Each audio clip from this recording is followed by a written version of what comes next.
Hello నమస్తే. నేను journalist Srinivas. ఈరోజు న్యూస్ అనాలిసిస్‌లో ముందుగా నమస్తే తెలంగాణ పేపర్‌లో వార్తను చూద్దాం. తూకంలో కోతట అన్నదాతకు వేత. క్వింటాల ధాన్యంలో 5 కిలోల కోత తరుగు పేరిట రైతులు నిలువు దోపిడీ. తీవ్రంగా నష్టపోతున్న అన్నదాతలు ఒక్క కరీంనగర్ జిల్లాలోనే తరుగు పేరిట 9,00,00,000 విలువైన వడ్లు హంపట్ అయినట పట్టించుకోని అధికారులు, కన్నెత్తి చూడని పాలకులు. పలుచోట్ల రోడ్డెక్కిన రైతులు వెల్లువెత్తిన నిరసనలు, దొడ్డు వడ్లు కొనబోమంటున్న సెంట్రల్ నిర్వాహకులు, మిల్లుల వద్ద వడ్ల లోడుతో బారులు తీరిన వాహనాలు, అకాల వర్షానికి కేంద్రాల్లో తడిసిపోతున్న ధాన్యం అని చెప్పి ఇగో మిల్లుల దగ్గర ట్రాక్టర్లు రోజుల తరబడి కళ్ళాలలో, రోజుల తరబడి ట్రాక్టర్ల మీద, లోడ్ల మీద తరుగు పేరిట కోతలట. ఒక కింటాకి 10 కిలోల నుంచి 5 కిలోల నుంచి 10 కిలోలు తరుగు తీస్తారట రైతులు లిటరల్గా చెప్తున్నారు. ఇదే తరుగు పైన కాంగ్రెస్ పార్టీ ప్రతిపక్షంలో ఉన్నాడు పెద్ద ఎత్తున విమర్శలు చేసింది. ఈ తరుగులో పెద్ద స్కామ్ జరుగుతుంది, వేల కోట్ల రూపాయల స్కాము అని చెప్పారు. అదే స్కామ్ను మరి వీళ్ళు చేస్తారా, వీళ్ళు గమనించట్లేదా? 3,000 కోట్ల రూపాయల స్కామ్ జరిగింది వడ్ల కొనుగోలు తరుగు పేరు మీదని బీఆర్ఎస్ పార్టీ చెప్తుంది. ఒక్క కరీంనగర్ జిల్లాలో 9 కోట్లు వడ్లు తరుగు పేరుతో హంపాటు చేశారట. మరి ఈ రైతులు ఎవరికి చెప్పుకోవాలి బాధ? మాది ప్రజాప్రభుత్వం ఇంధనమ పాలన అంటారు. కేసీఆర్ ఉన్నప్పుడు అదే కథ, ఇప్పుడు అదే కథ. ఆయన ప్రగతి భవన్లోంచి బయటికి రాడు, ఎవరికి చెప్పుకోవాలో తెలియదు. ఇవాళ కూడా అదే పరిస్థితి అయింది. కాకపోతే ఇవాళ ప్రగతి భవన్లోంచి ముఖ్యమంత్రి బయట రాలి, ఇవాళ ఉన్న ముఖ్యమంత్రి మంత్రులు జనంలో ఉంటారు కానీ, కాకపోతే ఎవరికి చెప్పుకోవాలి, ఎవరు వింటారో, అసలు దాని పరిష్కారం ఎవరు చేస్తారని తెలియని పరిస్థితి. తప్పనిసరి పరిస్థితుల్లో కోత చేసుకొని అమ్మాల్సి వస్తుంది. కోత ఇచ్చే వాళ్ళు అన్న కోతకే ఒప్పుకొని రైతులు అమ్మాల్సిన అనివార్య పరిస్థితి వచ్చింది. ఎందుకంటే ఆ ఇంటికి తీసుకోలేడు, దాచే ఆ వెసులుబాటు ఉండదు వడ్లని. కాబట్టి అనివార్యంగా అంటే వాళ్ళున్నా వీళ్ళున్నా రైతు మోసపోతుంటారు. రైతునే వెన్నుపోటు పొడిచి రైతునే కోతలతోనే వేతలు పాలు చేస్తున్నారు. దాంట్లో డౌట్ లేదు. ఇది రాష్ట్ర వ్యాప్తంగా ఇవాళ ఉంది. వడ్ల కొనుగోలు విషయంలో ఒక కింటాకి 5 నుంచి 10 కేజీలు కోత పెడుతున్నారు. మేము ప్రజాపాలన అనేవాళ్ళు ఒకడు పట్టించుకోడు, అధికారులు పట్టించుకోరు. అసలు ఎవరికి చెప్పాలో తెలియదు. కంప్లైంట్ ఇచ్చినా పట్టించుకునే నాదుడు లేడు. ఇక వీటన్నిటికంటే తల ఉంచుకొని అమ్ముకోవడం తప్ప చేయలేని పరిస్థితి. ఇది మొత్తానికి వారున్నా ఈరున్నా నష్టపోయేది రైతులే, దాంట్లో డౌట్ లేదు. నష్టపోతున్నారు. ఈ ఈ అన్నదాత వేతలను చూసేదెవడు అంటే ఇక చూసేటోడు లేడు. ఇంకోటి ఏంటంటే కాంగ్రెస్ పార్టీ ప్రభుత్వం వచ్చాక ఈ కోతల విషయానికి వస్తే అన్నిట్లలో కోతలే ఉన్నాయి. రైతు రుణమాఫీ కోతలు పూర్తిగా చేయలే, రైతు భరోసా కోతలు పూర్తిగా చేయలే, ఇంధన మిల్లు కోతలు. మరి ఏందయ్యా మీరు పూర్తి చేసిందంటే ఏమి చేయలే. ఇక చివరికి క్యాబినెట్ కూడా కోతలే. 6గురు క్యాబినెట్ కోతలోనేది, ఆ కోతను భర్తీ చేసే కార్యక్రమం ఇంకా చేయలే. ఇది అలా ప్రజాప్రభుత్వం ఇంధనమ పాలన అని చెప్పి వీళ్ళు కనీసం క్యాబినెట్ కోతనే భర్తీ చేయరు, రైతు భరోసా కోతను భర్తీ చేయరు, కరెంటు కోతలను భర్తీ చేయరు, రుణమాఫీ కోతను భర్తీ చేయరు. అన్ని కోతలే. ఇది కోతల ప్రభుత్వం. మాటలైతే కోటలు దాటుతున్నాయి, కోతలైతే అక్కడనే ఉన్నాయి. ఈ మొత్తానికైతే రైతాంగం తీవ్రంగా నష్టపోయారు. కాంగ్రెస్ పార్టీ వస్తే ఏదో మేలు జరిగిద్ది, ఈ కోతల విషయంలో లాభం జరిగిద్ది, పెద్ద పెద్ద మాటలు మాట్లాడారు. రైతులు నిలువు దోపిడీ చేస్తానని అయ్యాలు చెప్పారు. కాబట్టి వీళ్ళు ఏమైనా మేలు చేస్తారంటే వీళ్ళు చేసేది అదే దోపిడీ, వాళ్ళు చేసేది అదే దోపిడీ. దోపిడీలో తేడా రాలే, ప్రభుత్వం మారింది తప్ప. పత్తి కొనుగోళ్లలో కూడా అక్రమాలు జరిగినాయట వాళ్ళు చెప్తున్నారు. విస్తీర్ణం పెరిగితే కేంద్రం సాయం కట్ అయిద్దట, మాట మార్చిన రాష్ట్ర ప్రభుత్వం. ఇంధనం మిల్లు 600 చదరపు అడుగులు దాటొద్దంటూ షరతు, అయోమయంలో లబ్ధిదారులు. ఇంధనం మిళ్ళకి సంబంధించి నిన్న పొంగులేటి శ్రీనివాసరెడ్డి గారు చెప్పిండు, 600 చదరపు అడుగులు దాటిందనుకో, ఎక్కువైందనుకో మేము డబ్బులు ఇవ్వం, క్యాన్సిల్ చేస్తామని. దాని మీద విమర్శలు వచ్చినాయి. 600 చదరపు అడుగులని నువ్వెవరు లిమిట్ పెట్టడానికి? వాళ్ళు కట్టుకునే ఇల్లు, నువ్వు ఇచ్చే 5 లక్షలతో ఇల్లు కాదు కదా. ఇల్లు ఇంకా చాలా లక్షలు అవుతాయి. వాళ్ళు మిగతా డబ్బులు వేసి వాళ్ళు కట్టుకుంటారు. మీకెందుకు అంటే మీ కారు షెడ్లు అయితే 1000 చదరపు అడుగులు, 2000 చదరపు అడుగులు ఉండొచ్చు. ప్రజలు నివసించడానికి కట్టుకునే ఇల్లు 600 చదరపు అడుగులే ఉండాలని వాళ్ళ ప్రాథమిక హక్కు పైన ఎట్లా నువ్వు ఉక్కుపాదం అవుతావని విమర్శలు వస్తే, లేదు లేదు నేను అట్టం లేదు, 600 చదరపు అడుగులు దాటితే కేంద్రం ఇచ్చే సహాయం తగ్గిద్ది, ఇయ్యరు, కట్ చేస్తారా అంటారు. ఆ కేంద్రం ఇచ్చే సహాయం కట్ అయిద్దా, నువ్వు ఇచ్చే సహాయం కట్ అయితే పక్కన పెడితే, వాళ్ళ యొక్క ప్రాథమిక హక్కు ప్రజలది. ఎన్ని అడుగులలో, ఎన్ని చదరపు అడుగుల్లో ఇల్లు కట్టుకోవాలనేది వాళ్ళ హక్కు. అది నువ్వెట్లా కాదంటావు? నువ్వు ఇచ్చే 5 లక్షల కోసం వాళ్ళకి అనేక కండిషన్లు పెట్టి ఇవన్నీ పెడితే మరి ఏమనుకోవాలని విమర్శలు వస్తున్నాయి. మొత్తానికైతే అయోమయంలో ఉండరు. మళ్ళీ మాట మార్చిందట రాష్ట్ర ప్రభుత్వం. మాట మార్చితే స్కీమ్ మారుతుందో చూడాలి ఇక. ఇంగో వీళ్ళంతా పాపం పేద ప్రజలు. కాంగ్రెస్ పార్టీ కార్యకర్తట. పార్టీ అధికారంలోకి వస్తే ఇందిరమ్మ ఇల్లు వస్తదని ఆశపడ్డ డోర్నకల్ ఎమ్మెల్యేగా రామచంద్ర నాయక్ గెలవగానే కొరవి వీరభద్రస్వామికి తలనీలాలు ఇచ్చిండట. అభిమానం పార్టీ అంటే. గుండు చేయించుకొని వచ్చిండట ఎంటికలు ఇచ్చి. కొరవి వీరభద్రస్వామి టెంపుల్కి పోయి. ఇవాళ ఆయనకి ఒక పంగనామాలు పెట్టారు. ఆ గుండుకు పంగనామాలు పెట్టి నీకు ఇందిరమ్మ ఇల్లు లేదు, ఇక రేకుల షెడ్డు పాపం. ఇంతవరకు ఇల్లు లేదట, ఆవేదన వ్యక్తం చేస్తాడు. నేను కాంగ్రెస్ కార్యకర్తను, నాకు ఇల్లు ఇయ్యలేదు. ఈ కాంగ్రెస్ కార్యకర్త కాదు, అసలు పేదోడికి ఇల్లు ఇవ్వాలి. కాంగ్రెస్ కార్యకర్త కాదా పక్కన పెడితే, పాపం కాంగ్రెస్ కార్యకర్త అవునా కాదా పక్కన పెడితే, ఈయన ఇల్లు ఈ అవతారం చూస్తే గ్యారంటీకి ఇల్లు ఇవ్వాలి. మరి ఆయనకే ఇల్లు రానప్పుడు ఏమి ఇందిరమ్మ స్కీమ్ ఎట్లా ఆడుతుంది? 50,000 రూపాయలు తీసుకొని ఇల్లు సిఫార్సు చేస్తున్న కాంగ్రెస్ నాయకులు అని ఒక విమర్శ ఉంది. మరి ఏడ కూడా అదే కథ నడిచిందా తెలియదు, కానీ ఇల్లు ఇచ్చినోడు లేడు. ఇంకోట సారు నేను చచ్చిపోకముందే ఇల్లు ఇప్పించండి అంటుంది పాపం. నాకు గుండె జబ్బు ఉంది, నేను ఎప్పుడు చనిపోతానో తెలియదు. నేను చనిపోకముందే నా కుటుంబానికి ఇల్లు ఉండాలనేది కోరిక. ఇందిరమ్మ ఇల్లు మొదటి జాబితాలు ఇవ్వలేదు, రెండో జాబితాలు వస్తుందని ఇందిరమ్మ కమిటీ సభ్యులు చెబుతున్నారు. అధికారులు దయచేసి ఇల్లు ఇప్పించండి సారు అని మహబూబాబాద్ జిల్లా మరిపేడ మండలం గిరిపురం గ్రామానికి చెందిన షేక్ పాషా అధికారులను దీనంగా వేడుకున్నాడు.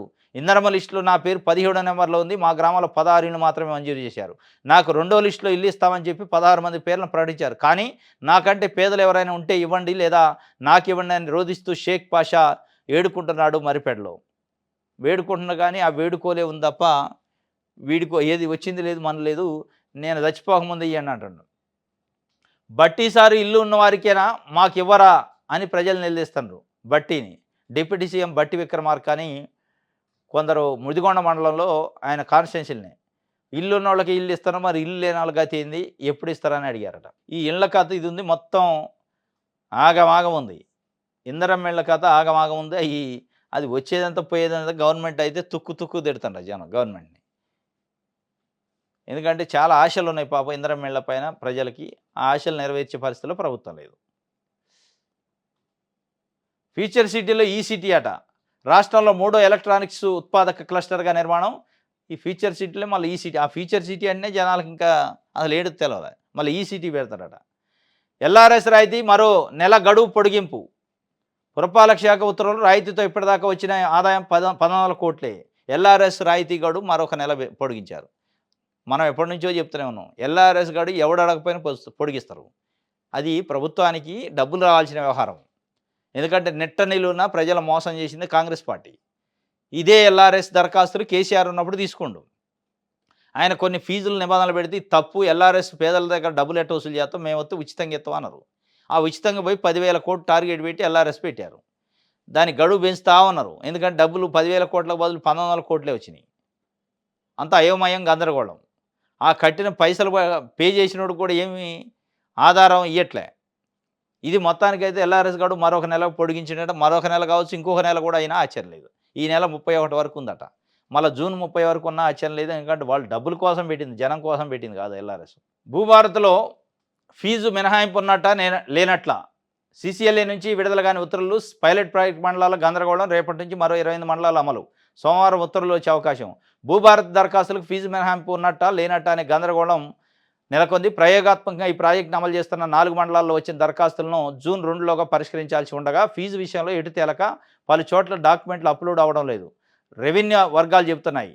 గత నెల 17న పొంగులేటి శ్రీనివాసరెడ్డి రెవెన్యూ శాఖ మంత్రి ఈ అంశంపై స్పష్టత ఇచ్చారు. ఎలాంటి సేవా రుసుము లేకుండా ఉచితంగా సమస్యలను పరిష్కరిస్తామని ప్రకటించారు. అయితే పైలట్ ప్రాజెక్ట్ మండలాల్లో కొన్ని చోట్ల ఫీజు చెల్లించకుండా దరఖాస్తుల అప్లోడ్కు వీలు కుదరడం లేదని రెవెన్యూ యంత్రాంగం చెప్పడం గమనార్హం. వాళ్ళు చెప్తారు అట్లా ఎలాంటి ఫీజు లేకుండా అని చెప్పిండు, కానీ అది తీసుకోవట్లే. దాన్ని సరి చేసేటోడు అని ఉంటాడా అంటే ఉండడు. మాటలు కోటలు దాడుతున్నాయి. ఇప్పుడు రుణమాఫీ విషయంలో కూడా చెప్పారు. ఎన్ని లక్షల లోన్ ఉన్నా మాకు సంబంధం లేదు, 2 లక్షల వరకు మేము ఇస్తాం, మిగతాది మీరు కట్టుకోవాలన్నారు. చివరికి వచ్చేటాలకు మాటకు వచ్చింది. రైతు భరోసా విషయంలో అదే అన్నారు. మేము వస్తే కేసీఆర్లా అడ్డగోలుగా దుర్వినియోగం చేయం, ఫామ్ హౌజులు ఉన్న వాళ్ళకి బడాబాబులకి ఇవ్వమన్నారు. ఇప్పుడు ఇస్తూనే ఉన్నారు. ఇట్లా ఉంటుంది అనమాట. ఇప్పుడు దీని విషయంలో కూడా ఫీజు ఏమి ఉండదు, ఉచితంగా మేము ఇస్తాం, రుసుము లేదనరా. రుసుము కట్టకపోతేనే అది తీసుకోవట్లేదట.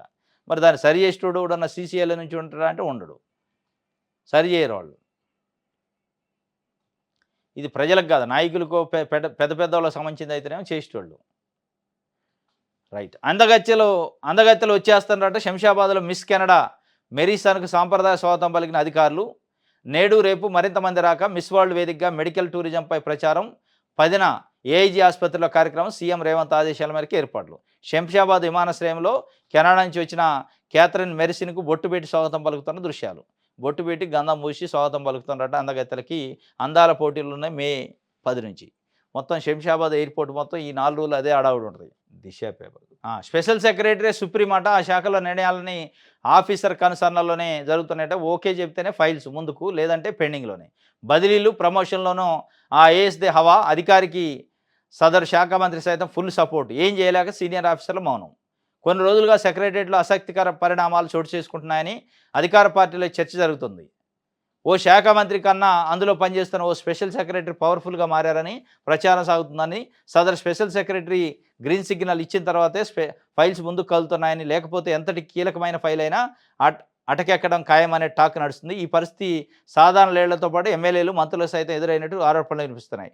సదరు శాఖ మంత్రి సపోర్టుతోనే ఈ సెక్రటరీ హవా నడుస్తుందనే చర్చ సెక్రటరీలో జరగదు. ఎవరు ఆ మంత్రి, ఎవరు ఆ సెక్రటరీ అనేది రాయలే. ఆ సెక్రటరీ అని రాశారు. జూనియర్ అధికారులుగా ఉండి అడావుడి చేస్తున్నాడు స్పెషల్ సెక్రటరీ పేరుతో ఆయన. మరి ఆ మంత్రి ఎవరు, ఆ మంత్రి సపోర్ట్ ఏంది, ఆయన ఎవరు తెలవట్లే. త్వరలోనే కులగణనపై బహిరంగ సభ. రాష్ట్రంలో ఏర్పాట్లకు బీసీ సంఘాల ప్లాను. పార్టీ అగ్రనేతలతో సీఎం రేవంత్ చర్చలు. రాహుల్ గాంధీ రావాలని రిక్వెస్టు. రాజకీయ పరిస్థితులపై డిస్కషన్. హైదరాబాద్ చేరుకున్న ముఖ్యమంత్రి. ఢిల్లీ పోయిండి, హైదరాబాద్ వచ్చిండు. త్వరలో కులగణన పైన బహిరంగ సభ పెట్టాలని అనుకుంటున్నారు. ఎందుకంటే దేశవ్యాప్తంగా కులగణన అనే ఒక చర్చ మోడీ తెచ్చిండు. ఇప్పుడు నేను చేస్తా అని. అది తెలంగాణ చేయటం వచ్చింది. తెలంగాణలో రోల్ మోడల్ అని చెప్పుకోవడానికి వీళ్ళు తపన పడతారు. ఇప్పుడు దానిపైన పెద్ద బహిరంగ సభ పెట్టి రాహుల్ గాంధీని పిలుస్తారట. పిలిచి మేమే పెట్టినామని దేశానికి చెప్తారట. జాతీయ మీడియా అటెన్షన్ ఉంటుంది కాబట్టి చెప్పి, తెలంగాణ చేసింది కాబట్టి మోడీ తల ఉంచిండని. సరే, చేసింది తెలంగాణ, ఏం ఫలితం వచ్చిందంటే ఏం రాలే ఇంతవరకు. 42% స్థానిక సంస్థల్లో రిజర్వేషన్ వచ్చిందా? రాదు కూడా. ఇప్పుడు అది రాకుండానే ఎన్నికలకి వెళ్ళే అవకాశం ఉందంటున్నారు. మరి ఏం చెప్తారు బహిరంగ సభ చెప్పేటి? మేము కామారెడ్డి డిక్లరేషన్ అమలు చేసి చూపించినాం, 42% స్థానిక సంస్థల్లో రిజర్వేషన్లు ఇస్తున్నాం చూడండి అని చూపిస్తారా? లేదు, ఇవ్వట్లేదు, ఈసారికి ఒకసారి చదువుకుపోవటమే అని చెప్తారా అనేది ఇక్కడ ప్రధానంగా సవాల్ ఉంది కాంగ్రెస్ పార్టీ ప్రభుత్వానికి. వెలుగు చూద్దాం. ప్రతి రైతుకు ఐడి కార్డు ఇస్తారట. 11 అంకెలతో ప్రత్యేక నెంబర్ కేటాయింపు. రేపటి నుంచి రిజిస్ట్రేషన్ షురు. ఐడితో ఆధారు, పట్టు ఆధార్, పాస్ పుస్తకం, ఫోన్ నెంబర్ లింక్ చేస్తారట. భూమి రకము, పంటల సాగు వివరాలు నమోదు. కేంద్ర అగ్రికల్చర్ స్కీములకు కీలకంగా కానున్న ఫార్మర్ ఐడి. ఫార్మర్ ఐడి ఇస్తే మంచిదే, కానీ ఫార్మర్ ఐడితో పాటు ప్రతి రైతుకి మద్దతు ధర ఇవ్వండి. ప్రతి రైతుకి ఒడ్లు ఈ తరుగు కోత లేకుండా కొనే కార్యక్రమం చేయండి. అవి లేకుండా ఐడి కార్డు జేబులో పెట్టుకొని ఏం చేయాలి ఆయన రైతు? ఐడి కార్డుతోనే ఆధారు, పాస్బుక్ అన్నీ లింక్ చేస్తారట. చేయండి, తప్పులేదు. కానీ రైతుకు కావాల్సింది ఐడి కార్డులో, ఆధార్ కార్డులో, పాస్బుక్కో కాదు. వాటన్నిటికంటే ముఖ్యం పండిన పంటకి మద్దతు ధర కావాలి. పండించిన పంటకి మద్దతు ధర వస్తుందనే ఒక గ్యారంటీని ఇవ్వగలగాలి. గ్యారంటీ రేటు అది ఇస్తే తప్ప ఈ లింకులతోని అయ్యేది లేదు, పోయేది లేదు. ఈ లింకులు చేస్తే సరే రికార్డు పరంగా భద్రత ఉంటుంది తప్ప మిగతా దాంతో అయ్యేది లేదు, పోయేది లేదు, పెద్ద ఉపయోగం లేదు. అంటే 11 అంకెలతోనే ఆధార్ లెక్కనే ఇస్తారట. ఎర్ర, నల్ల నేల, తరి నేల, మెట్ట ఎంత ఉంది, దాంట్లో ఏం పంటలు వేసారు అన్నీ అందులో రాయాలట. ప్రైవేట్ విద్యా సంస్థల్లో రిజర్వేషన్లు అమలు చేయండి అని కేంద్ర ప్రభుత్వానికి ఎంపీ మల్లురవి డిమాండ్ చేసిండు. ప్రైవేటు విద్యా సంస్థల్లో ఎస్సీ, ఎస్టీ, బీసీ మైనార్టీలకు రిజర్వేషన్లు అమలు చేయాలని ఎంపీ మల్లురవి డిమాండ్ చేశారు. రిజర్వేషన్లపై 50% పరిమితిని ఎత్తేయాలని కేంద్రాన్ని కోరారు. కులగణనలో తెలంగాణ మోడల్ని దేశవ్యాప్తంగా నిర్వహించాలని కాంగ్రెస్ వర్కింగ్ కమిటీ తీర్మానించడం చర్చ హర్షణీయమని అన్నారు. శనివారం ఆయన ఢిల్లీలో తెలంగాణ భవన్లో మీడియాతో మాట్లాడారు. రాహుల్ గాంధీ వల్లే కేంద్రం కులగణన నిర్ణయం తీసుకుందన్నారు. సీఎం రేవంత్ రెడ్డి చొరవతో తెలంగాణలో కులగణన సమర్థవంతంగా పూర్తి చేశామని చెప్పారు. ప్రైవేటు విద్యా సంస్థల్లో రిజర్వేషన్లు అమలు చేయాలని మల్లురవి గారు అంటుంటే చేయాలి, వాస్తవం మంచిది. దాంతోపాటు మీరు ఇంకొక లేఖ రాయాలి. అదేం కేంద్రానికి రాసిండు. మీరు రాయాల్సింది ముఖ్యమంత్రి రేవంత్ రెడ్డి గారికి రాయాలి. ప్రైవేటు విద్యా సంస్థలలో రైట్ టు ఎడ్యుకేషన్ యాక్ట్ 2009లో డాక్టర్ మన్మోహన్ సింగ్ గారు కేంద్ర ప్రభుత్వం కాంగ్రెస్ ప్రభుత్వం ఉన్నప్పుడు చేసింది. Right to education act section 12 subsection 1C ప్రకారం ఉచితంగా కార్పొరేట్ విద్యాసంస్థలో, ప్రైవేట్ విద్యాసంస్థలో 25% సీట్లు ఇవ్వాలి అనే నిబంధన ఉంది. అది ఇవాళ ఆంధ్రప్రదేశ్లో అమలు అవుతుంది. వాళ్ళు అలాంటి దరఖాస్తులకి అవకాశం ఇచ్చారు. ఇక్కడ కూడా అమలు చేయాలని రాష్ట్ర ప్రభుత్వానికి లేఖ రాయండి ఒక ఎంపీగా. మీరు ఆర్టీఈ యాక్ట్ని అమలు చేయాలి. పేద బడుగు బలహీన వర్గాలకు 25% సీట్లు నారాయణ శ్రీ చైతన్య లాంటి కార్పొరేట్ స్కూళ్ళల్లో ఇవ్వాలి, ప్రైవేట్ స్కూల్లో ఇవ్వాలి, ఇచ్చేటట్టు మనం అది సర్క్యులర్ ఇష్యూ చేయాలి అని చెప్పి చేయండి. దాంతోని పేదలకు లాభం జరిగిద్ది. అది చేయండి. దీంతో పాటు అది చేస్తే మీకు మంచి పేరు వత్తది తప్ప ఏదో ఉట్టిట్టినే లేఖలు రాసి అది పనికిరాని లేఖల కింద వత్తదది. రైట్. ఈనాడు. నాటి సీఎస్ విచారణకు రంగం సిద్ధమైందట. ఫోనులు అక్రమ ట్యాపింగ్ కేసు దర్యాప్తులో కీలక పరిణామం చోటు చేసుకుందట.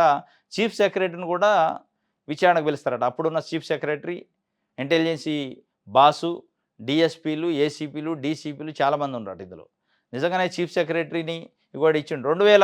ఈ జాబితాలో 2023 శాసనసభ ఎన్నికల సమయంలో పనిచేసిన ప్రభుత్వ ప్రధాన కార్యదర్శి, హోంశాఖ ముఖ్య కార్యదర్శి, న్యాయశాఖ కార్యదర్శి, సాధారణ పరిపాలనా విభాగం కార్యదర్శి ఉండటం.